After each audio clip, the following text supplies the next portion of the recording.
कैलाश पर्वत पर बसंत ऋतु की मधुरता समाई हुई थी।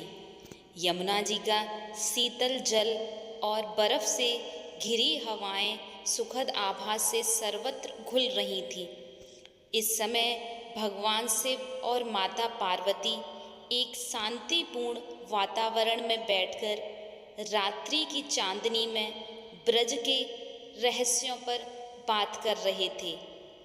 माता पार्वती ने देखा कि शशि की चांदनी पर भगवान शिव की जटाएं शांति से लहराती हैं और एक अद्भुत रोशनी उसमें से आ रही है।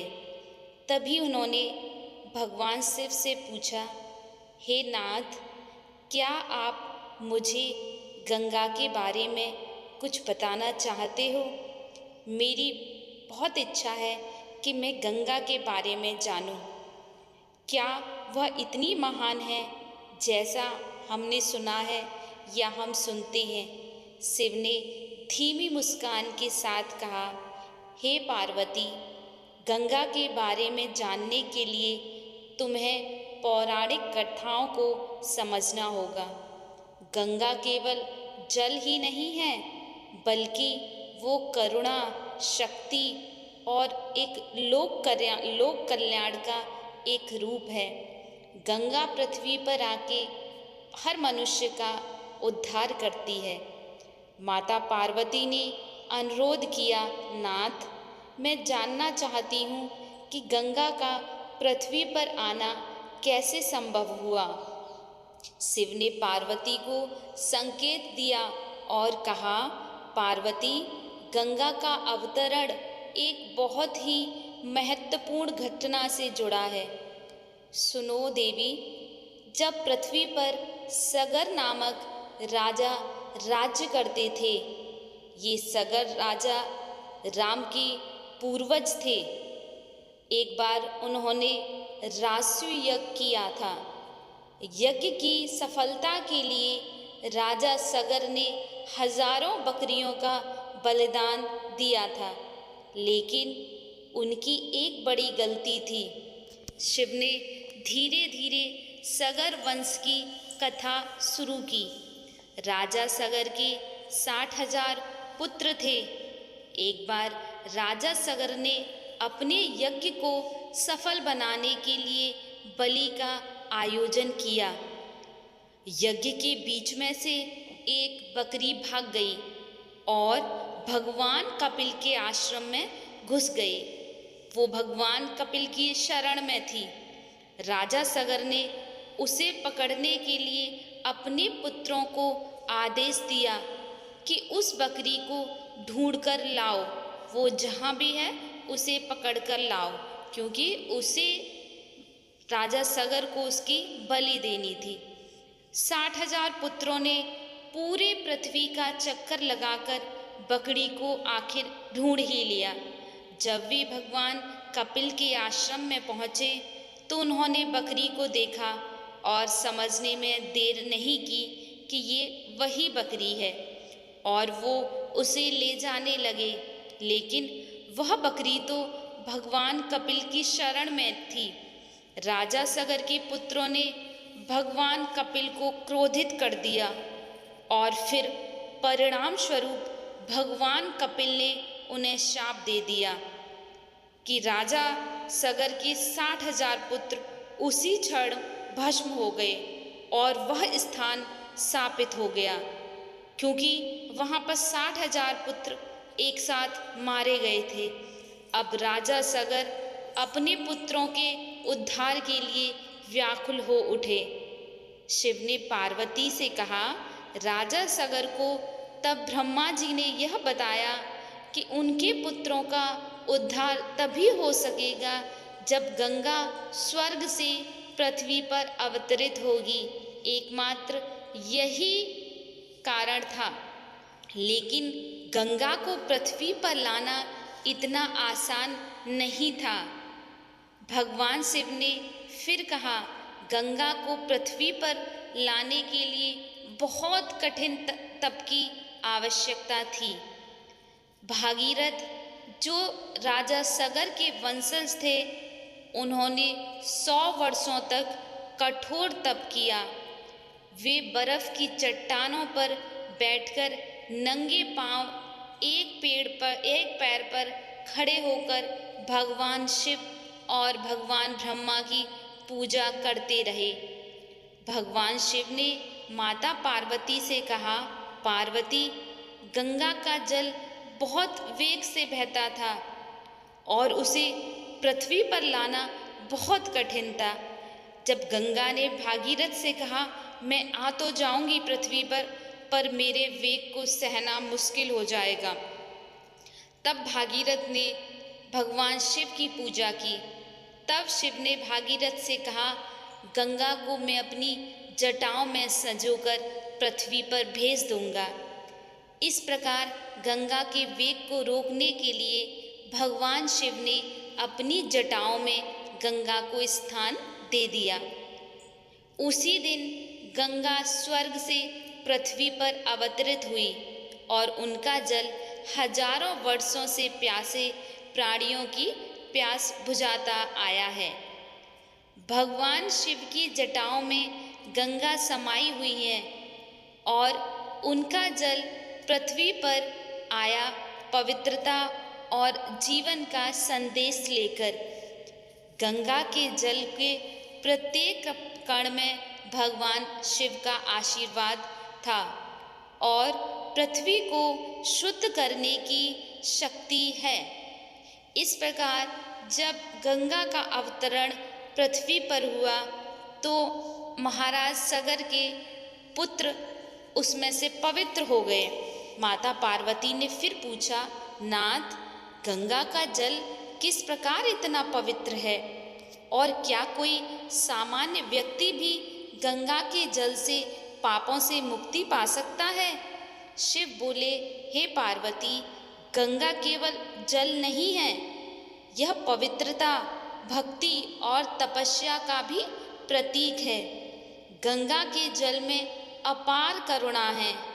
जो भी गंगा के जल से स्नान करता है उस मनुष्य के सभी पाप जल जाते हैं और फिर उसे मोक्ष की प्राप्ति होती है। भगवान शिव ने कहा, यही वह दिन था जब गंगा का अवतरण पृथ्वी पर हुआ। इसे गंगा सप्तमी के नाम से जाना जाता है, क्योंकि यही वह दिन है जब गंगा ने पृथ्वी पर अपने अस्तित्व का आभास कराया था। यह दिन केवल गंगा के जल के महत्व को नहीं, बल्कि पूरे जीवन के पवित्र करने की प्रक्रिया को भी दर्शाता है। माता पार्वती ने मुस्कुराते हुए कहा, हे नाथ, अब मुझे समझ में आ गया कि क्यों गंगा को भागीरथी कहा जाता है, क्योंकि भागीरथ ही गंगा को पृथ्वी पर लेके आए थे, इसलिए उन्हें भागीरथी भी कहते हैं। और उनकी शक्ति ने न केवल सगर के पुत्रों को मोक्ष दिया है, बल्कि यह पृथ्वी के हर जीव के लिए एक आशीर्वाद बन गई है। शिव ने पार्वती को उत्तर दिया, सचमुच पार्वती, गंगा का जल हर किसी के लिए जीवन की संजीवनी है।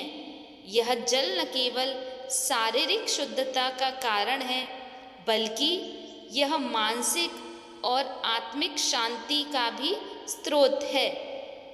शिव ने आगे कहा, गंगा का जल जो किसी भी व्यक्ति के जीवन में प्रवेश करता है, वह अपने कर्मों से भी मुक्त हो जाता है, क्योंकि वह व्यक्ति जीवन के अंत में स्वर्ग की ओर बढ़ता है।